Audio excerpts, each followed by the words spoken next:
Ladies and gentlemen, thank you for joining us on this edition of the 6 p.m. primetime newscast on Équinoxe Television, live from our headquarters in Cameroon's economic capital, Douala. I am Babla Jonathan. In our top stories in this edition of the news, another attack on the school in the northwest and southwest, or in Anglophone Cameroon. A school suffered the attack of armed civilians, armed men in Limbe today, and the attack sent panic and trauma waves down the spines of students and other inhabitants of the area. Civil society, human rights activists and defenders have been condemning the publication of naked pictures of students circulating on social media. And in the northwest region of the country, Governor Adolphe Lafrique urged the population to unite and help the administration and security and defense forces to fight enemies of peace. Those he qualifies as enemies of peace. He was speaking after a security meeting in the town of Bamenda, and of course the teachers who were kidnapped in a school in Kumbo are still in captivity.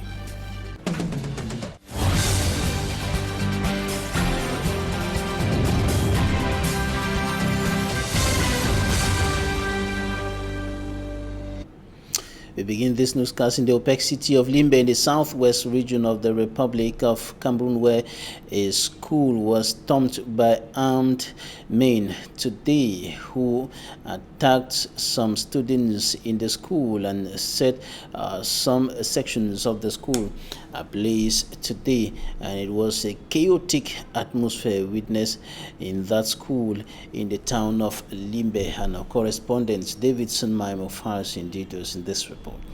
In front of Kulu Memorial Comprehensive Secondary School, an attack by unknown gunmen sent the students and teaching staff running for their lives. I don't know how to talk. I don't need to talk. As school say me go, with the ball at the office and so. Go for the video therapy for the. You can't video therapy. Go video therapy for the. Give it up. Give me one. Give it up. I'll pour all the players at home. When I go school. Duolanje, the proprietor of the school, says he is in shock after he was briefed by the teachers, students, and worse of it, the dehumanizing images of students and teachers running naked circulating on social media. And since 8 o'clock to now, I've been receiving. And everybody who comes to hear me talk, I just tell them, you cannot get anything from me. I don't know what's happening. I don't know what to tell anybody. People telling me that they came about 20 of them. And these are their pants and their breastwear, as you can see for yourself. And this is exactly, it gives you a picture of the trauma that the students must have gone through. It gives you the picture that for people to actually get into the classrooms and forcefully taking off the clothes of students, I mean, it is a very sad situation indeed. And even the staffs, we got information, even the staff, some of the staffs were molested equally. And these push the students to start running for their life. And some were running within the street naked down. And they were only helped by people that they meet on their way that actually gave them some clothes to put on as they were all naked running. It gives you a picture of the barbaric act that, of course, and many are wondering what satanic mindset is actually happening nowadays as far as the ongoing Anglophone crisis is concerned. The defense and security forces, they immediately reach here at the scene to see how they can maintain total security. But unfortunately, no student was actually seen at the school premises, no teaching staff, as all of them have fled for safety. They are here searching and combing the entire area in search of those who carry out the act here at the Kulu Memorial Comprehensive Secondary School here at Maitu in Limbe. Some two persons were picked up by security elements here for interrogation, and they have been whisked off by the special unit of the police here in Limbe. The atmosphere is a very calm one as people are going about their activities on protest, while other schools are equally having classes. But the students here at Kulu Memorial College, school for them today, the 4th of November, actually has been shut down temporarily. Davidson Maimo is my name for Équinoxe TV at Kulu Memorial Comprehensive Secondary School, Maitu in Limbe. And 10 students feared missing in Fundong Chief Town of the Boyo Division, Northwest region of the Republic of Cameroon. They are said to have been kidnapped by armed men on their way to school. Some teachers, 11 of them of Presbyterian Secondary School, Kumbo, still in the Northwest region of the Republic of Cameroon, kidnapped by armed men, are yet to be released. In the meantime, the governor has been holding a security meeting with top officials of the region and urging the population to help in the fight against such happenings in his area of command. Bustela reports. It was from these premises, November 3, 2020, that some teachers were kidnapped by armed men.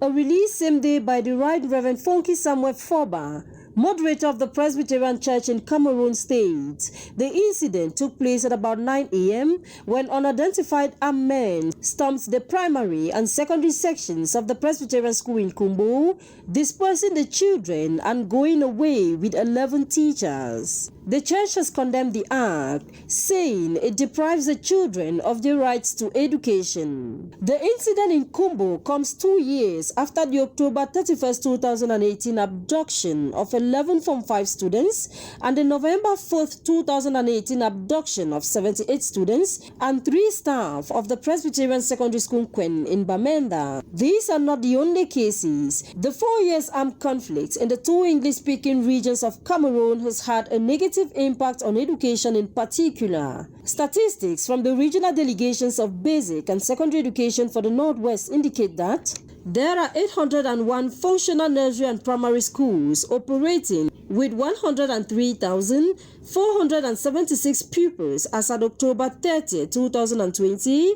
and over 39,000 students have resumed schools in 142 colleges across the Northwest region. The education stakeholders have noted a remarkable increase of operational schools, but the attacks so far are heartbreaking. Kumba is still fresh in the minds of many, a Cameroonian who wish for nothing but to see an end to the conflict. The governor of the Northwest region, Adolphe Lafrique, has urged the population to unite and help the administration of security and defense forces in the fight against those he qualifies as enemies of peace, to fight against the atrocities being committed within the context of the 4-year-long armed conflicts in the Northwest and Southwest regions of the Republic of Cameroon. And he was speaking to the press shortly after a security meeting at his office in the town of Bamenda. Take a listen.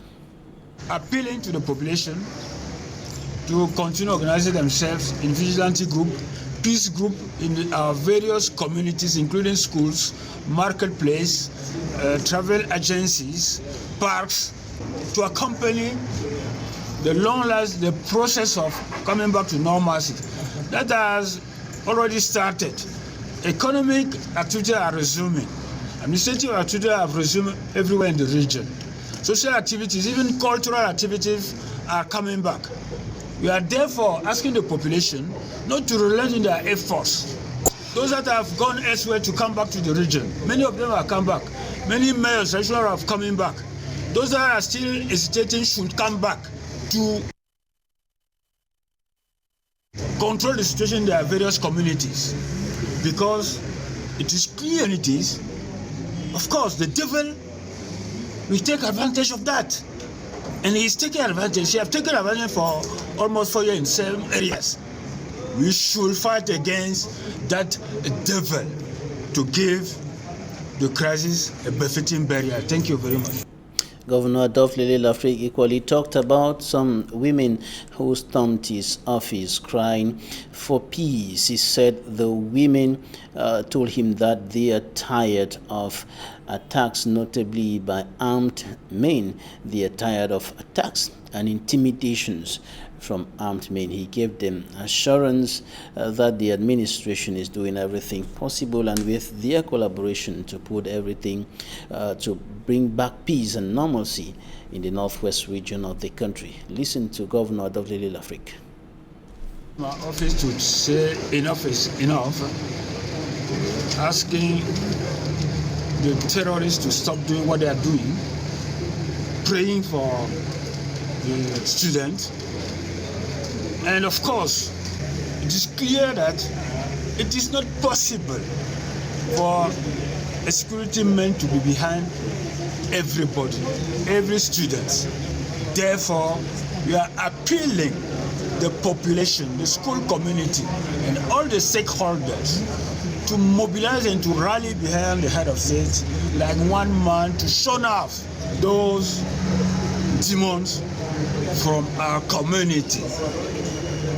Thanks, the population are already mobilized, and from the last assessment, they are tracing those terrorists, indicating them to the security forces for them to be sanctioned and to be prosecuted. We are also grateful of the effort put by the education community, the teachers, the students to resume classes. We are asking them to continue going to classes despite that incident, because measure has been taken to accompany the process. Prime Minister Chief Dr. Joseph Janguti is on his way to Kumba in the Meme Division, southwest region of the Republic of Cameroon, ahead of the burial of the 7 students killed at Mother Francisca International Bilingual Academy on the 24th of last month.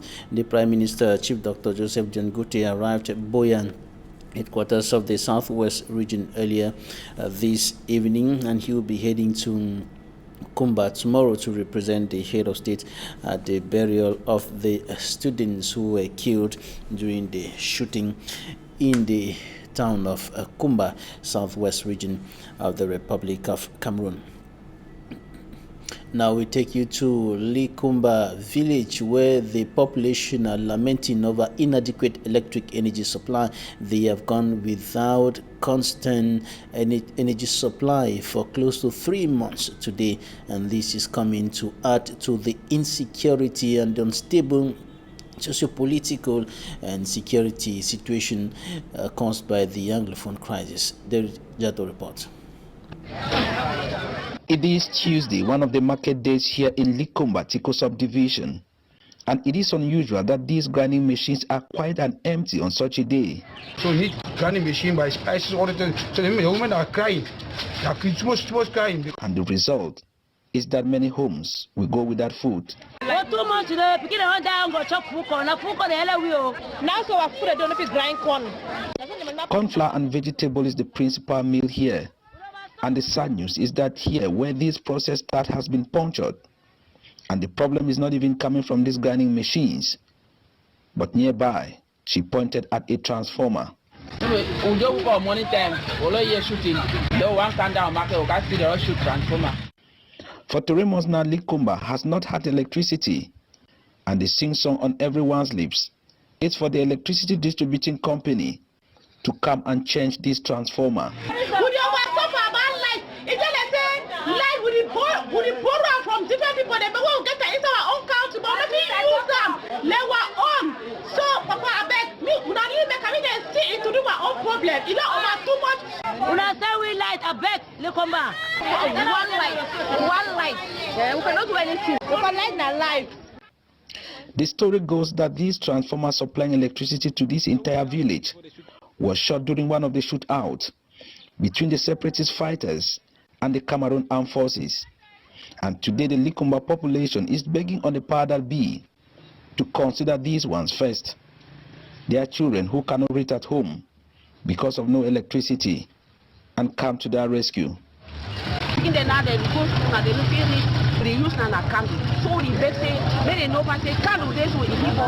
This Likumba electricity wahala is so desperate that even this man begged Équinoxe Television to help provide electricity. We pray for the Équinoxe TV support, assist the human and the for parents and the children. Back at Inyo head office in Boya, a source told us that stories of transformers being destroyed by bullets are common in the region. Tiko, just like Moyoka and other places, have witnessed the same destruction, with the cost of such heavy equipment running into millions, and at a time when most of the areas are considered as red zones, where recovery is impossible because of the escalation of the war in the Anglophone regions, makes intervention for repairs or replacement not too prompt. But for the Likumba case, the file is already on the table of Inyo management for this transformer to be changed, and Inyo official briefed ETV. Relative calm has returned within the ranks of commercial motorbike riders in Konsamba in the Mongo Division littoral region of Cameroon. They took to the streets protesting against the shooting of one of the commercial motorbike riders in the town. They thought he was dead, but he is alive. Smanjika Gabriel has more. Some days ago, the commercial motorcycle riders in Konsamba went on rampage.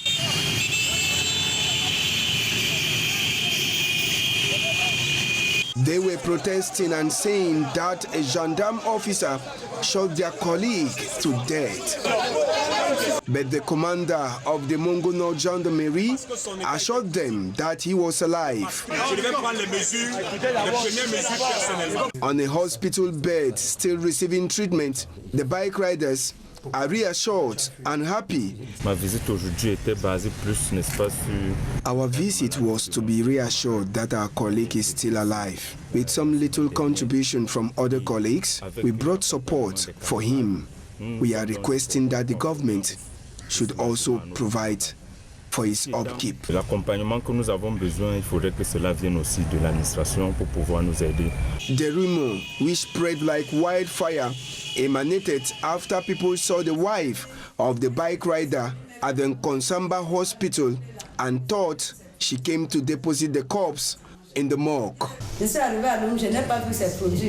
When I arrived in Lum and didn't see him, the doctor said if I have money on me, I should rush to Konsamba. While in Konsamba, people saw me and said I came to keep the corpse of my husband in the morgue, but I told them he wasn't dead. With the increase of insecurity in Konsamba, this bike rider, who was unable to provide his identification documents at its control point, was shot on the leg as he attempted to run away. More than 5 coffee plants operating clandestinely in Bonaberi Douala 4 subdivision have been sealed. They were uncovered by security and defense forces who went controlling some of the activities of those enterprises, and after identifying illegal components and even unhealthy practices in the activities of those enterprises, they were simply sealed. Immaculate Fogo reports. A clandestine coffee factory in Bojongo, Bonaberi, Douala 4 subdivision, stormed by security elements. The environment where the transformation process is taking place looks untidy. The over 5 workers who are at the factory at the time of the visit say they do not have a toilet. Please give me one piece. I want piece. Just have the one as We'll not be used to the place. So don't come. And since you come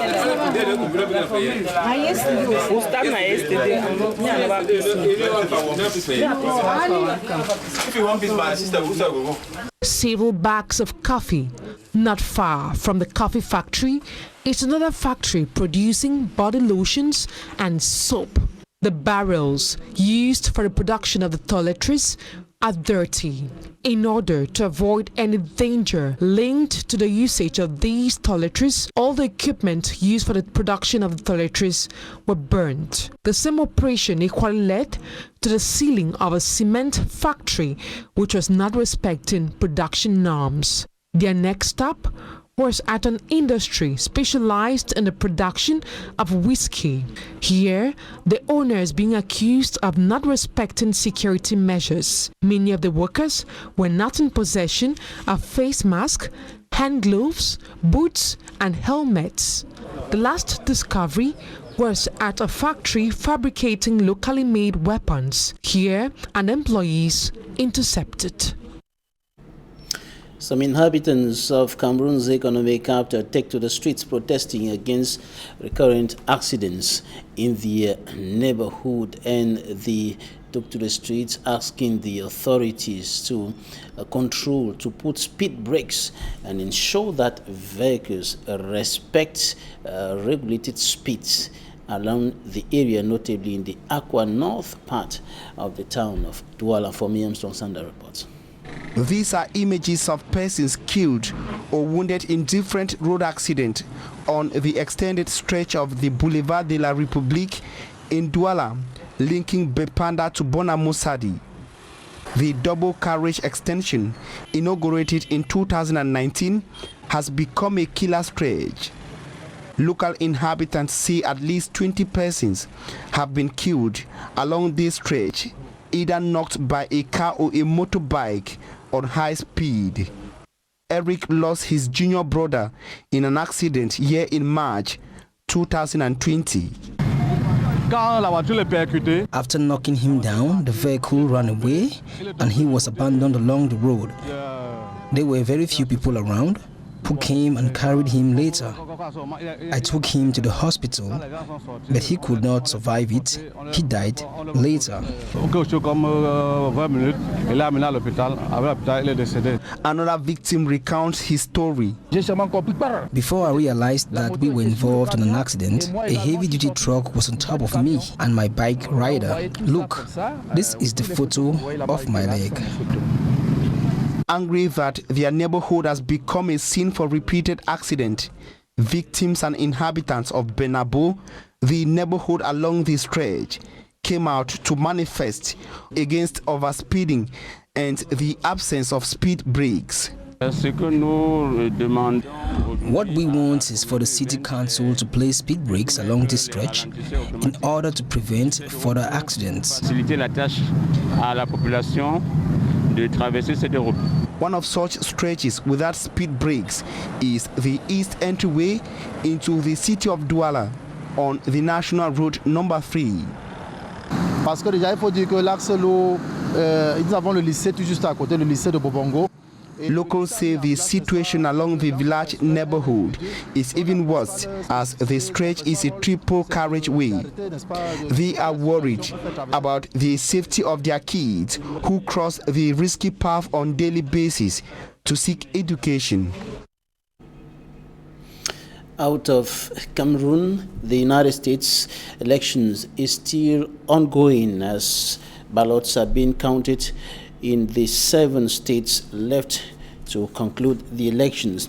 Joe Biden, age 77, from the Democratic Party, is leading the polls with at least 238 electoral college votes, winning the largest state in the United States of America, California, with 55 electoral college votes and 19 states so far. Meanwhile, Donald Trump, incumbent President Donald Trump, age 74, from the Republican Party, has won at least 213 college electoral votes, winning in the major key states of Texas with 38 college votes and 22 states so far. However, the candidates had a split vote in the state of Maine and Nebraska, and of course the elections is still ongoing, and the two candidates are quite close to each other, and the battle between Trump and of course former Vice President under Barack Obama, Joe Biden, is on. Talking Point is up next.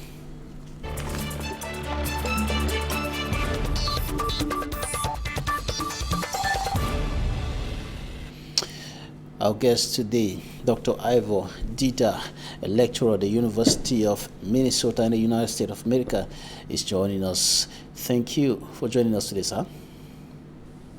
Thank you, Mr. Babila, for inviting me to Talking Point today. It's my pleasure to join Equinox once more, and I want to extend my warm regards to all the televiewers of Primetime News 6 p.m. on Équinoxe Television. We'll begin there in the United States of America. Donald Trump has already announced his victory, and he's saying that that victory, there are maneuvers to steal that victory from him, and there is some sort of tension in the air. The battle between him and former Vice President Joe Biden is on. What's the atmosphere there like? Yeah, we are living on the knife edge, as we will say it out here in the United States. As you know, this is a historic election taking place within very unusual circumstances. Not only are we dealing with a pandemic, but there has been a lot of racial bias issues in the United States. And for the first time, we've had a huge proportion of Americans voting by mail-in. So that has made the context or the contest very challenging, and it's not going as it has often been in the previous years. As you rightly stated, as it stands, we do not know who will be the next president of the United States. However, based on the numbers that we are seeing, it seems like the trend is towards the former Vice President, Mr. Joseph Biden, to perhaps just edge the incumbent president, Mr. Trump, to the presidency of the United States. A lot of the votes are still being counted. There are a handful of states, maybe 7 or so, where the race is very close, and we've not been able to call it yet. So I'm sure we will get down to the wire before we will know who will become the next president of the United States. Overall, I think this election will be remembered for what it was not, rather than what it was. Primarily, it had been projected that Mr. Trump was going to lose by a very large margin. In fact, a democratic tsunami wave had been anticipated, but as things stand, it is a very different picture. Are there possibilities of President Trump getting a second mandate? As I stated, Babila, the race is very, very close. But the trend at this point, it's looking more in favor of former Vice President Joe Biden. While there is a pathway for the incumbent, Mr. Trump, it looks like it is getting more and more challenging for him to find a pathway to a second term. I'm sure by 6 p.m. tonight, when most of the ballots would have been counted, we'll be able to make a statement as to who will really be the next president. As you know, even in the state of Pennsylvania, we do not know whether even by Friday, until Friday, we may not have all the ballots counted. So the name of the game here is patience. We have to be patient, and we have to wait and see how this turns out. But it's looking like Mr. Biden may just edge it. And whoever becomes the president of the United States of America will definitely have on his shoulders the coronavirus, which is still raging there in the U.S. Yes, as I mentioned, this election is taking place within a pandemic that we have never seen before. As you rightly stated, the United States is seeing a significant increase in the number of infected persons. As we speak, the United States is almost at about 9.3 million infected persons, and we've recorded just about 230,000 deaths. So this pandemic is not going anywhere anytime soon. And as you can tell, the population is getting a bit anxious. People are ready to move on with their life. And the measures that we know work, unfortunately, are not being followed as best as we should be doing. So we will have to wait and see. But the virus appears to be here to stay for quite a long time.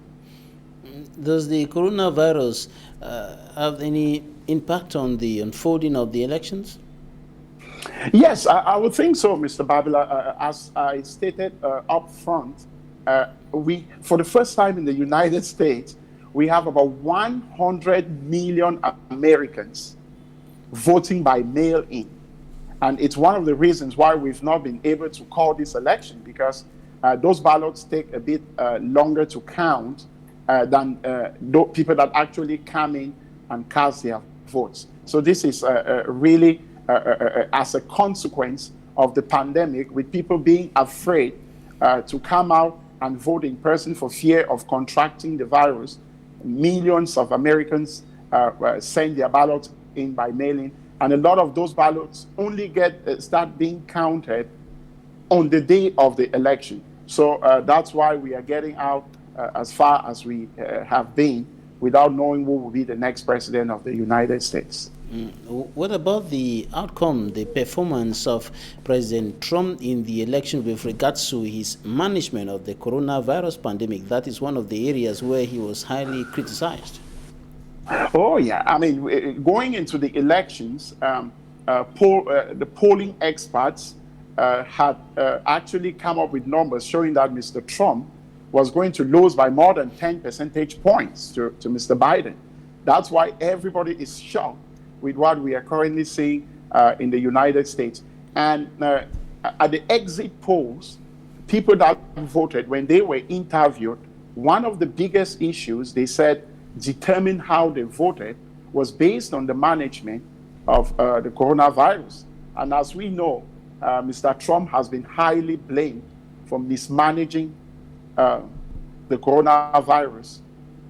And as it stands, we know that maybe that anger did not translate into what we are seeing in terms of the ballot counts. Now back to your home country.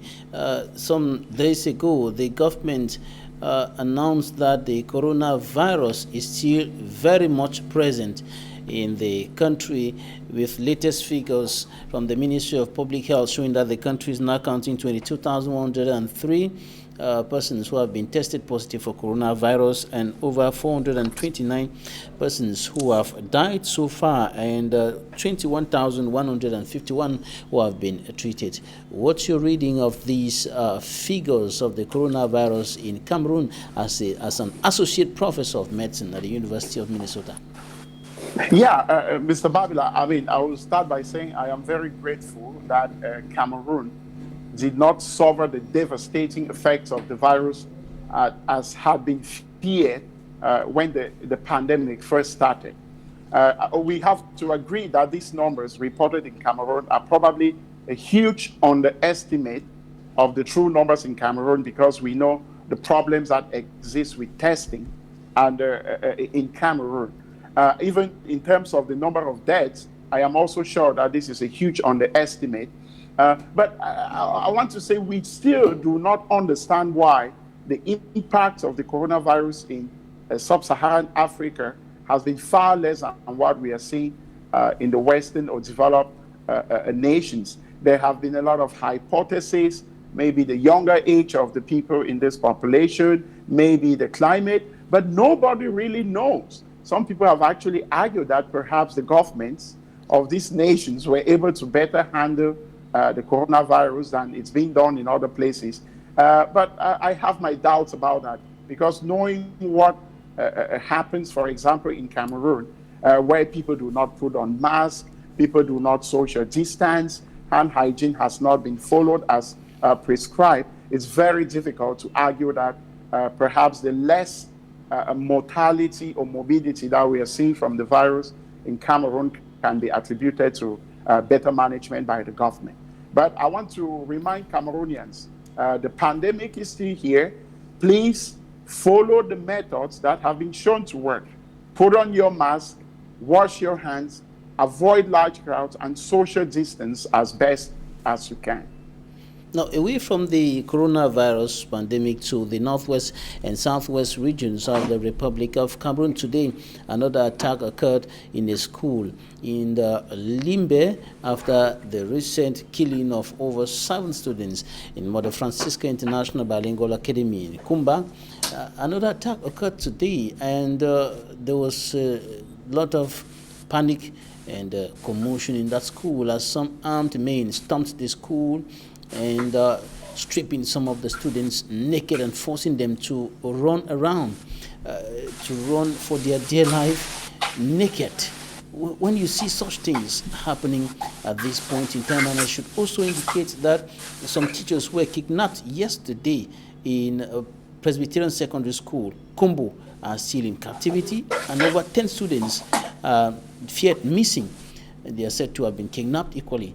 When you look at all of these happening in your home country, in your region, what do you think about the future and the way this crisis is being handled and the future of those two regions?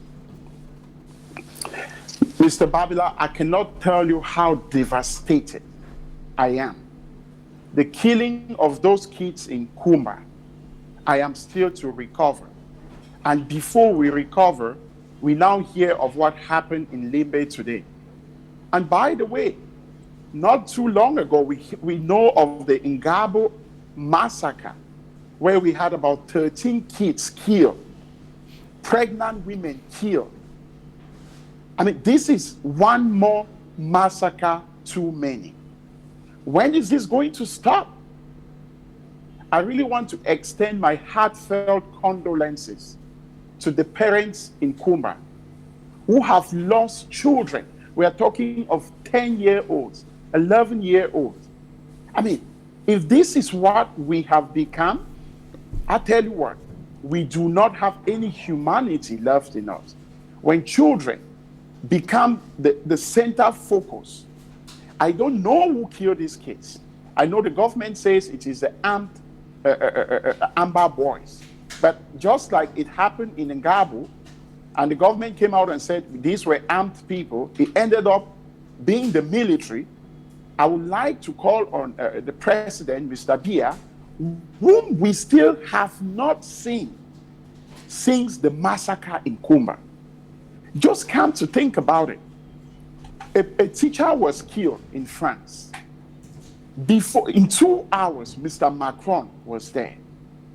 The recent attack that took place in a synagogue where people's throats were slashed in Nice, in under 4 hours, Mr. Macron was there.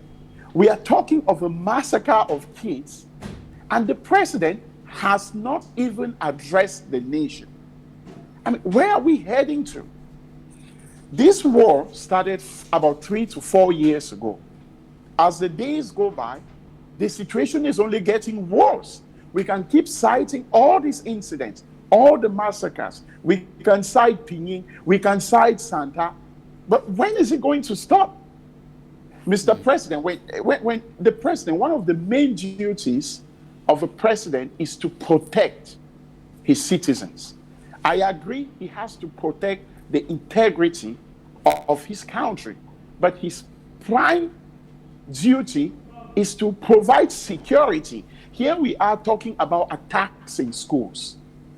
And we know the Minister of Communication came out and said the attack in Kumba was because the school was illegal.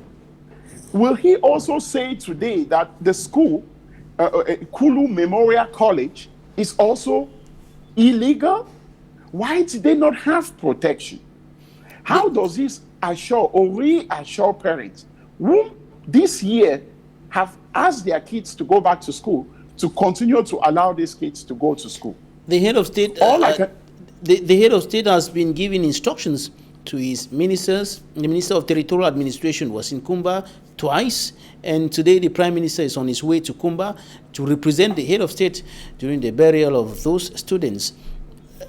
Is that Mr. Badela, these are cosmetic measures. We all know that the president of Cameroon can decide and stop this crisis today. He can stop the war unilaterally.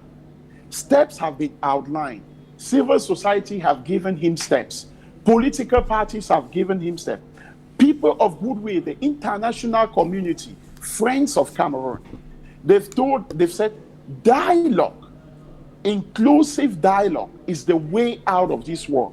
To stop the attack on children, stop this abomination and terrible acts with teachers and students being made to stand naked and run out of their schools naked, Mr. Biya can today call for a ceasefire, ask the military to go back to the barracks, allow the police to maintain peace. Dr. Ivo Dita? Yes, sir.